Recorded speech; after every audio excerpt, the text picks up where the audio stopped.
घरातला एक ना दळण संपलंय, कुठे हिंडाले तोंडवरी करून? मी किती वेळ झालं वाट बघायले. माहित नाही का 1.5 दिवस झाले मी जिम लावलो, अजून तोंडवरी करून मला विचारालीस? हे घ्या चहा. बाई चहा म्हणजे विष जाय, माझं प्रोटीन शेक तयार करणार मी ते पितो. बर, हे घ्या.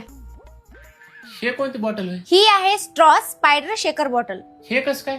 या शेकर बॉटल मध्ये वेगवेगळे 2 कंपार्टमेंट आहेत. हे shaker bottle BPA free, non slip design, spill proof, durable आहे आणि खूप स्वस्त आणि मस्त आहे. आणि हो 100% लीक प्रूफ पण आहे. हा छान दिसत आहे बा. हो पण तू हे बॉटल कुठून ऑर्डर केलीस? हे मी अमेझॉनवरून ऑर्डर केले. यामध्ये वेगवेगळे कलर्स पण मिळून जातील आणि हे शेकर बॉटल खूप लाईट वेट आणि अफोर्डेबल आहे. हा मस्त आहे बा. आता मी हे रोज बॉटल जिमला घेऊन जातो. अहो उठा की, तुमचा जिमला जायचा टाइम झालाय. दुखाले ते, मी उद्यापासून जिमला जातो रोज. हिंगा.